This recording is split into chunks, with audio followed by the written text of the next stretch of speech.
Hello dear student, आज हम लोग बहुपद के प्रश्नावली 2 के सवालों को देखेंगे।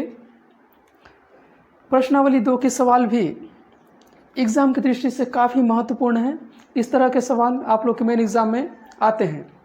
सो इस वजह से प्रश्नावली 2 के सवालों को भी काफ़ी बढ़िया से आप लोग प्रैक्टिस कीजिए, सीखिए किस तरह से बनाते हैं। इसके अलावा इसके पहले वीडियो में आप लोग का शेषफल प्रमेय और गुणनखंड प्रमेय क्या होता है सिद्ध कीजिए, उसके बारे में भी बताया गया है। वो भी एग्ज़ाम की दृष्टि से बहुत महत्वपूर्ण है। उसको भी आप लोग अच्छा से उसको देख लीजिए, सीखिए, समझिए। ठीक है, तो आप लोग के क्लास 10th के अध्याय के लगभग सभी सवाल बहुत ही इम्पोर्टेंट हैं, है कि नहीं। तो चलो आज के प्रश्नावली 2 के सवाल को देखते हैं किस तरह से बनाया जाता है। ठीक है, क्वेश्चन 1 है प्रश्नावली 2 में, यदि px बराबर इतना को निम्नलिखित से भाग करें तो, निम्नलिखित से भाग करें तो, इनसे भाग करें तो, है कि नहीं, निम्नलिखित से भाग करें तो शेषफल प्रमेय की मदद से शेषफल ज्ञात कीजिए, है कि नहीं। शेषफल प्रमेय की मदद से शेषफल ज्ञात कीजिए। सबसे पहले तो अपने को क्या करना पड़ेगा, सबसे पहले अपने को शेषफल प्रमेय क्या होता है उसके बारे में जानना पड़ेगा, है कि नहीं। उसके बारे में इसके पहले वीडियो में बता चुका हूँ, देख लीजिए बढ़िया से, है कि नहीं। तो तब भी आप लोग बढ़िया से सीख जाओगे। बता देता हूँ इसमें किस तरह से शेषफल प्रमेय के सवालों को हल करते हैं, है कि नहीं। तो सबसे पहले मैं बताना चाहूँगा, जैसे 3x + 4x + 5, ठीक है, ये एक बीजीय व्यंजक है। बीजीय व्यंजक बहुपद के श्रेणी में आता है कि नहीं। तो इसको किस तरह से लिखा जाता है, देखो XYZ जो लिखा जाता है वो चरराशियाँ होता है कि नहीं। जैसे कोई व्यंजक या फिर बहुपद केवल एक चरराशि से के हों, केवल एक चरराशि के हों तो उसे क्या कहते हैं, मतलब उसे fx के रूप में दिखाया जा सकता है। ठीक है, इसी को ही fx लिख सकते हैं या px करके लिख सकते हैं जैसे इसमें लिखा हुआ है, या फिर qx करके बराबर करके लिखा जाता है। ठीक है, इस तरह से लिखा जाता है। ठीक, तो इसको देखते हैं। अगर इसमें मान लो y के रूप में रहता पूरा, लेकिन केवल एक ही चरराशि का होना चाहिए इस तरह से, तो ये क्या हो जाता है fy py qx लिखा जा सकता है। ठीक है, इस तरह से इसमें दो चरराशियाँ नहीं होना चाहिए। जैसे इसमें y आया, इसमें x हो जाएगा तो दो चरराशियाँ हो जाएगा, है कि नहीं।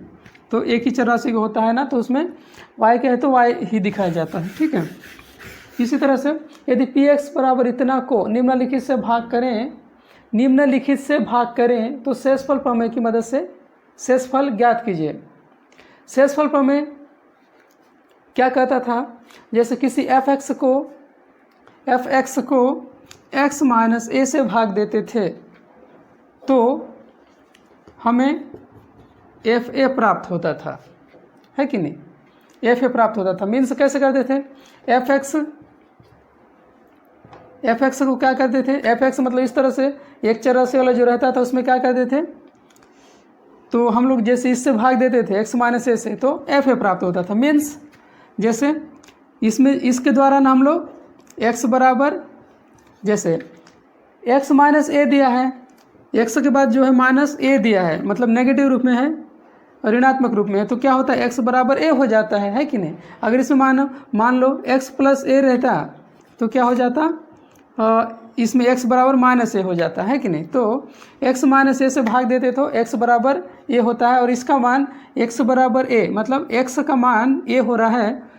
x जहाँ पे होता था उसमें क्या रख देते थे, खाली a रख देते थे, तो a रख देते थे। मीन्स जैसे fx लिखा जाता था उसमें क्या लिख देते थे, fa, तो इधर x की जगह पूरा में a रख देते थे, और उसके बाद जो भी आता था उसको क्या कहते थे, ये जो आता था इसको शेषफल कहते थे। और इसमें जो ये जैसे हम लोग रख दिए x की जगह a रख दिए ना, तो जो आया वो आप लोग का क्या कहलाता था, शेषफल कहलाता था। ठीक है, सो इसी वजह से चलो देखते हैं इसमें भी हम लोग को सेम क्या करना है,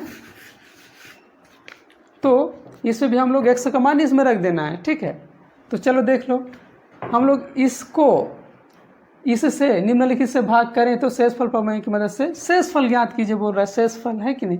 तो शेषफल कैसे ज्ञात करोगे, देखो सबसे पहले तो लिख दो पी एक्स बराबर क्या दिया आपने को, x घात 3 धन 3 x घात 2 ऋण 5x धन 8 है कि नहीं।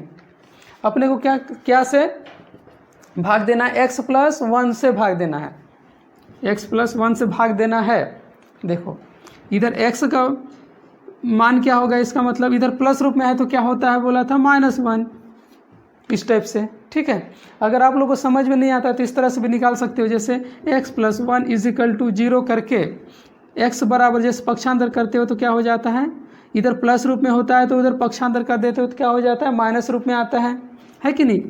या फिर आप लोग को पता होगा या फिर पता नहीं होगा तो आप लोग याद रखिएगा, जैसे बराबर के दूसरे साइड अगर किसी संख्या को भेजते हैं तो क्या हो जाता है, विपरीत रूप में परिवर्तित होता है। जैसे धनात्मक रूप में है तो संख्या को उधर भेज के ऋणात्मक रूप में हो जाता है कि नहीं। अगर गुणा रूप में है तो दूसरे साइड भेज देते हैं तो क्या होता है, भागित रूप में हो जाता है कि नहीं। तो इस तरह से निकाल सकते हो, ठीक है। तो x बराबर -1 हो जाएगा, ठीक है। तो देखिए हम लोग क्या बोलेंगे अब, शेषफल प्रमेय की मदद से। अब देखिए शेषफल प्रमेय में ना बिना आप लोग गुणा किए आप लोग सीधा शेषफल निकाल सकते हो। जैसे x की जगह आप क्या रखोगे, -1 रख देना है। देखिए -1 और इसमें क्या है, x घात 3 है कि नहीं। x घात 3, x की जगह आपने क्या करना है, -1 लिखना है। 3 घात 3 है तो 3 लिखो, धन है तो धन 3, x घात 2 मतलब x की जगह -1 है, घात 2 है तो 2 -5 एंड इनटू के साथ क्या है, -1 है +8 है कि नहीं। देखो ये आप लोग का क्या है, हम लोग का शेषफल है, क्योंकि इसका मान जैसे x का मान जैसे जिससे भाग देते हो तो x के रूप में करके उसको इस बहुपद में जैसे रख देते हैं तो हम लोग को शेषफल ही मिलता है। ये आप लोग का क्या है, शेषफल है, शेषफल। इसको आप लोग सॉल्व करते जाओ, शेषफल आ जाएगा है कि नहीं।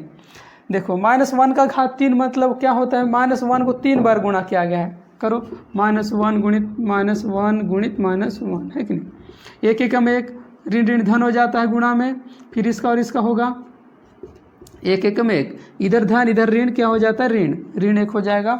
इसके लिए क्या हो जाएगा, पूरा गुणा करोगे तो ऋण 1 हो गया, प्लस है तो प्लस। देखो 3 है तो 3 लिख दीजिए।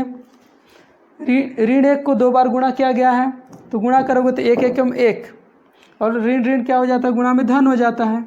क्या हो जाता है, धन हो जाता है, मतलब 1 हो गया।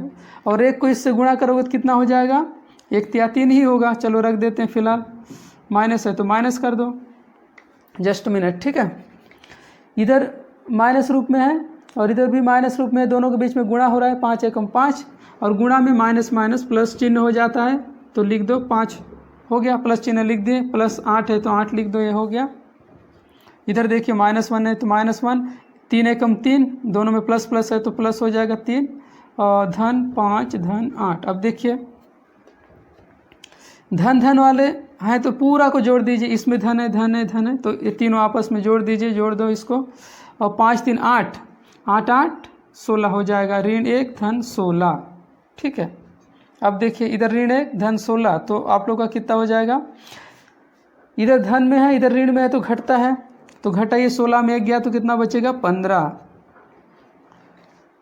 बड़ी में से छोटी संख्या को घटाना है और चिन्ह कौन सा लगेगा, जो बड़ी संख्या में होता है, ठीक है। 16 में धनात्मक है तो धनात्मक हो गया, है कि नहीं। आप लोग का जो शेषफल हो जाएगा, आप लोग का शेषफल ये हो जाएगा 15, ठीक है।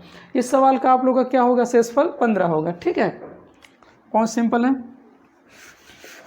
नेक्स्ट देखते हैं हम लोग अगला दूसरे नंबर का सवाल। दूसरे नंबर का सवाल क्या है, अरे इसको तो सेम ही रखना पड़ेगा, है कि नहीं। ये तो सेम है, इसको ही भाग दिया जा रहा है सभी के द्वारा, +3 x घात 2 ऋण 5x धन 8। शेषफल प्रमेय की मदद से देखो इसमें क्या दिया है, 2x ऋण 1, इसमें क्या दिया है, 2x ऋण 1 दिया है कि नहीं। इसको क्या कर लो आप लोग, सबसे पहले बराबर करके इधर 0 कर दो।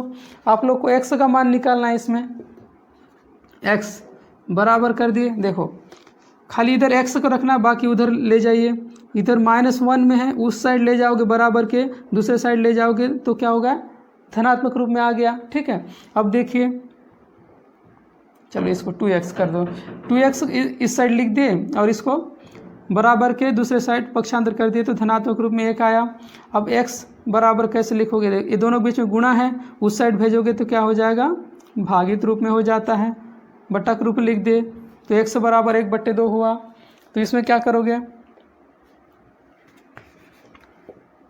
p x की जगह क्या लिखोगे, 1/2 है तो 1/2 आप लोग का क्या हो जाएगा, इसमें रखोगे तो आप लोग का शेषफल निकल जाएगा, 1/2 का घात 3 धन 3, 1/2 का घात 2 ऋण 5, 1/2 धन 8। ठीक है, ये आप लोग का इसको निकाल दिए हैं।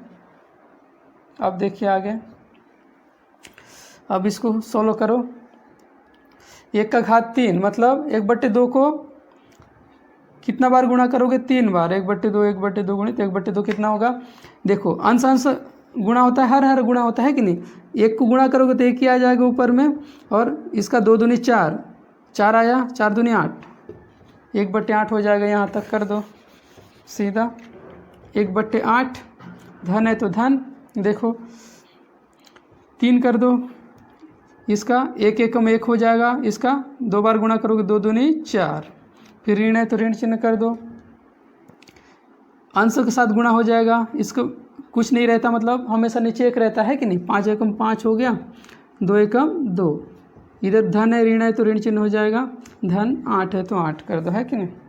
अब देखिए 1/8 धन 3 एकम 3/4 ऋण 5/2 धन 8। अब क्या करना पड़ेगा आप लोग को, देखिए अब आप लोग को करना पड़ेगा, इसका लघुत्तम समापवर्त निकालना पड़ेगा, क्योंकि सब में धन ऋण है और इसमें क्या बट्टे के रूप में है, तो क्या करना पड़ता है, लघुत्तम समापवर्त निकालना पड़ेगा। 8 4 2 का कर लघुत्तम समापवर्त निकालोगे तो 8 ही आएगा, 2 4 8, इसका निकालोगे तो 2 एकम 2, 2 दूनी 4, 2 चौक 8, 2 एकम 2, 2 दूनी 4, है कि नहीं। तो 2 दूनी 4, 4 दूनी 8, लघुत्तम समापवर्त निकाले तो कितना हुआ, 8 हो गया, 8 हो गया। ठीक है, उस तरह से निकालते हैं लघुत्तम समापवर्त, 8 हुआ। अब क्या करते हो, इससे इसको भाग देते हो, जितना बार में आता है उसको इससे गुणा करना है कि नहीं। देखो इससे भाग दो इसको, 8 एकम 8 एक बार में आया, 8 एकम 8 एक बार में आया, 1 को फिर अंश से गुणा करना है, 1 एकम 1 हो गया। ठीक है, अब इससे इसको भाग दो, 4 दूनी 8 2 बार में आया, 2 आया, उसको फिर अंश से गुणा करना है, 2 तिया 6 हो गया। फिर अब ऋण चिन्ह तो ऋण करो, इससे भाग दो इसको, 2 चौक 8 4 बार में आया, फिर 4 को फिर 5 से गुणा करो, 4 पंचे 20 धन। अब देखो इसमें कुछ नहीं है, मतलब इसमें क्या 1 है, इससे भाग दो इसको, 1 8 8 8 बार में आया, फिर 8 को फिर इससे गुणा करना है अंश से, 8 8 64 हो जाएगा, है कि नहीं। अब देखिए आगे लिख देता हूँ बराबर करके। अब क्या है, सभी के लिए क्या हुआ, अब हर क्या हुआ, सब के लिए अब बराबर हो गया, है कि नहीं। तो अब इसको क्या कर सकते हो, जोड़ सकते हो, घटा सकते हो। धन धन वाला है तो सबको धन धन को जोड़ दो फिलहाल। ये 6 और 1 कितना हुआ, 6 और 1 7 64 64, जस्ट मिनट, 64 और 6 कितना हो जाएगा, 70 70 और 1 71 हो गया। 71 माइनस 20/8, 71 में से 20 घटाओ तो कितना बचेगा, 11 में 0 गया तो 1 में 0 गया तो कितना बचेगा, 1 बचे नहीं, मतलब क्या बचेगा, 1 बचेगा, और 7 में 2 गया तो आप लोग का बच जाएगा 5, मतलब आप लोग का 51/8 जो है आप लोग का शेषफल हो जाएगा। ठीक है, देखिए नेक्स्ट है x + 2, x + 2 है कि नहीं। x + 2 मीन्स आप लोग को देखने से पता चल रहा है, x + 2 है तो इसमें x बराबर -2 रखना पड़ेगा, बराबर 0 कुछ साइड जाएगा तो -2 आ जाएगा, है कि नहीं। इसका मान फिर आप लोग फिर इसमें रखोगे, समझ में आ गया। x - 4 मीन्स क्या हो जाएगा, इसमें x बराबर आप लोग क्या रखोगे, +4 रख दोगे इसको, है कि नहीं, क्योंकि x - 4 = 0, x कुछ साइड आप लोग भेजोगे तो क्या हो जाएगा, ऋण है तो उधर बराबर धन रूप में आ जाएगा, है कि नहीं। और इसका मान आप लोग फिर इसमें जैसे रखोगे इस समीकरण में, तो जो आएगा आप लोग का शेषफल हो जाएगा, है कि नहीं। अब लास्ट में देखिए x + 1/3, इसमें क्या है आप लोग को 1/3 को आप लोग को क्या करना पड़ेगा, फिर उसका भी मान रखना पड़ेगा। बहुत ही आप लोग मतलब सिंपल तरीके से समझ गए होंगे इसमें, है कि नहीं। जैसे 5वां x + 1/3 = 0, तो x उस साइड जाता है तो क्या हो जाता है, माइनस रूप में हो जाता है। इसको आप लोग इसमें रख सकते हो, -1/3 = -1/3 का घात 3 धन 3 -1/3 का घात 2, इसको हटा देता हूँ, ठीक है, इसमें तो रख दिए, ठीक है। ये हो गया यहाँ तक, -5 -1/3 + 8। देखो इसको 3 बार गुणा होगा, एक एक में एक, इसमें ऋण चिन्ह हो जाएगा, ऋण, है कि नहीं। 3 × 9 = 27 हो जाएगा, है कि नहीं, प्लस है तो प्लस हो जाएगा। 3 × 3, इधर धन है ऋण है तो क्या हो जाएगा, ऋण चिन्ह आ जाएगा। 3 × 3 और इधर 1 × 3, ठीक है। जस्ट मिनट, इसमें जो है ना ऋण +3 लिख लो पहले, है कि नहीं। इसके लिए पहले करो 1/3 का घात 2 है ना, तो 2 बार गुणा होगा, है कि नहीं। 1 × 1 ये हो गया, धन हो गया, उसमें ऋण है तो, और 3 × 9 हो गया ये, है कि नहीं। फिर ऋण है तो ऋण करो, ठीक है, इसको कर सकते हो क्योंकि इसमें घात नहीं है। 5 × 5, ऋण है तो धन हो जाएगा, 5 हो गया, और 1 × 3, ठीक है। फिर धन है तो धन 8, है कि नहीं। अब देख लो, ऋण 1/27 धन 3 × 3/9 धन 5/3 धन 8।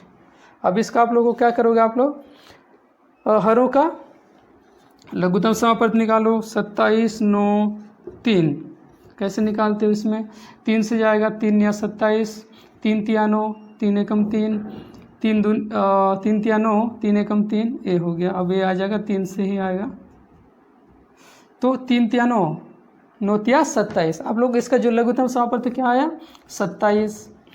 इसमें भाग दिए तो कितना आएगा, एक बार में आया, और एक का गुणा इसके साथ होगा, 1 हो गया, धन 9 × 27, 3 9 × 27, 3 × 9 धन 3 × 27 और 9 × 5 = 45 धन, यह आ जाएगा कितना, 27 बार में। इसमें कुछ नहीं, मतलब 1 है, 1 से भाग दोगे तो 27 बार में आ जाएगा। और 27 × 8 कितना हो रहा है, 7 8 56 का 6 हासिल 5, 8 दूनी 16, 16 20 और 21, 216 हो गया। इसमें आ जाएगा आप लोग का 216, ठीक है। अब देखिए ऋण, इधर क्या है, धन धन धन, सब जुड़ जाएगा, ये पूरा आप लोग को क्या है, जुड़ जाएगा, जोड़ दो।